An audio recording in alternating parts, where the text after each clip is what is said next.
Morning, this is Mr. Willie in West Virginia. It is the 15th of February, day after Valentine's Day. And again, you know, one of the first videos I ever did was after a mass shooting in Las Vegas. That was my very first video, and here I am sometime later, probably 4 months later, doing another video. And what's happened is we've had a mass shooting in Florida. I want to send out condolences, and I want to encourage people to pray. Families are hurting. You know, when children are killed, it is an assault on families. We have been assaulted, and unfortunately what we try and do now is we try and politically figure out who's at fault, or try and figure out why whites and blacks or whoever are doing whatever they do. I want to remind some of you that are supposedly spiritual that we wrestle not against flesh and blood, but against principalities, against powers, against rulers of darkness, against spiritual wickedness in high places. We still, as a country, we claim to trust in God. We claim to have a trust in the Lord, but we don't know what His Word says. And we continue to fight the same battles in the flesh against each other, instead of getting together and fighting against the enemy that is actually fighting us. Scripture says that you have an enemy. It is not the government. It's not guns. It's not that black person or that white person or that Mexican or whoever it is that you are looking at. When you're dealing with life and all you see is carnality or flesh or the surface of anything, you're not dealing with it correctly. We have an enemy. His name is Lucifer. He is Satan. He's a fallen angel. He's got a whole bunch of other angels that work with him, and they're all really slick and invisible, and they work behind the scenes to rile up people. You know, while you all are praying for families that have been hurt, you also need to pray for the young man that did what he did. You need to pray for his family. You need to pray for his relatives, because their world has been completely changed. I have learned how to pray for everybody involved. And I've had a daughter that was injured, and there were other people involved, and people were upset with them, and I sought out them to pray for them and to let them know that I had forgiven them, and I've worked with my daughter to try and help her to forgive, and you know, I've had people that have bullied me. I've had people that have messed with me. I've had things go wrong in my life. I've gone through divorces. I've been in court and been lied upon. There are all sorts of things that go wrong in life. And death is a tragic thing. I've seen a lot of it in my life. I'm from New York. I've seen a lot of it. Most of my relatives have passed on. You can live your life completely angry, or you can learn how to seek out the God of the universe. I have learned how to pray. And most people, I look on Facebook and I see people who are always praying or saying prayers, please pray. But I have a question for you all. When you pray, are you praying and then stopping and kind of waiting to see what God might say? Because just to me, common sense, prayer is just talking. Now, I'm not going to talk to someone that's not going to talk back, or the conversation is going to be one-sided. And a lot of you don't have an idea how to pray and how to sit and wait for an answer. God will speak back. He will answer your prayers, but you got to wait on Him to answer.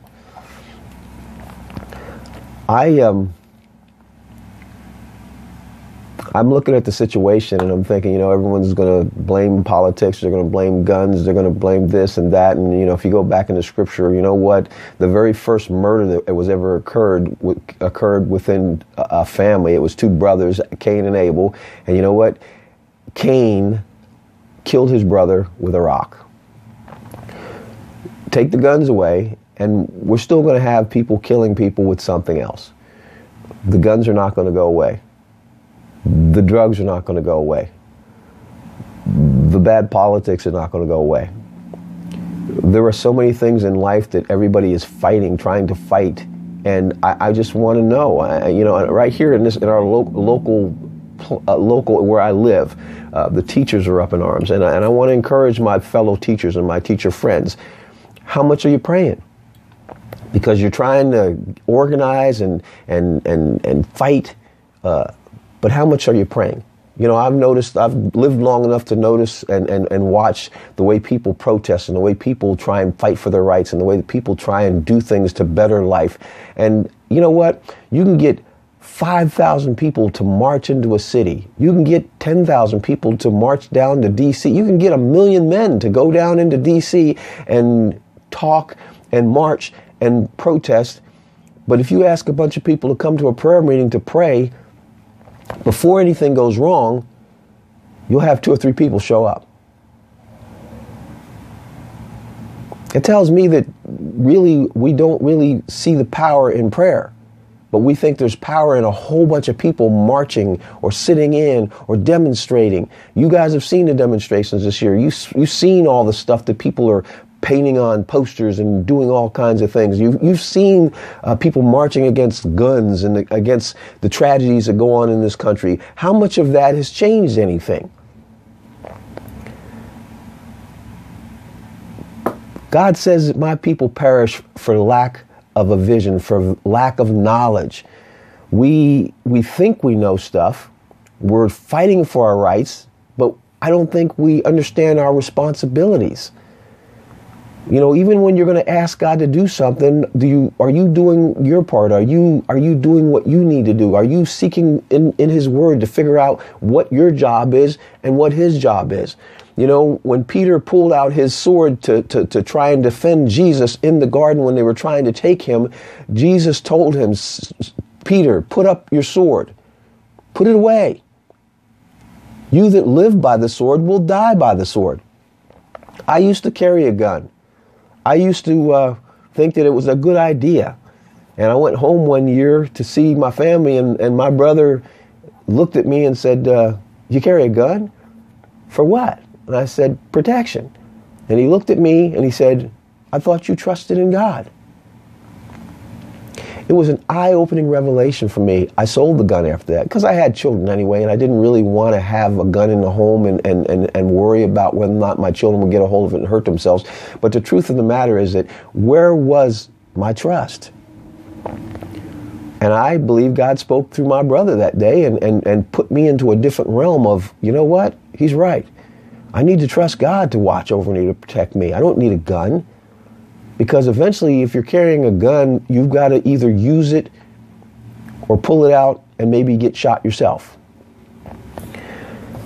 I decided to put it away, to put it down, and to trust the Lord with my heart, with my whole heart. Let's talk about bullying. It's a big thing anymore. Bullying. Everyone's worried about bullying. Bullies get the blame for everything. There's bullies. You know what? There have been bullies from the beginning of time.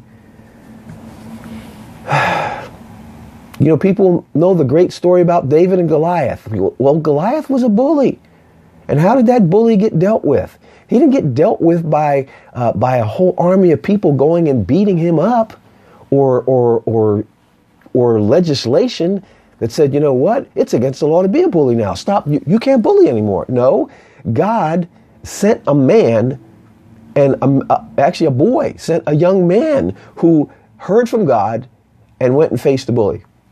Now, I'll tell you something. I've had my dealings with bullies, and you know what? There are always bullies. And you know what? I had to make a decision about how I was going to deal with my bullies all through life. Sometimes I ran from my bullies.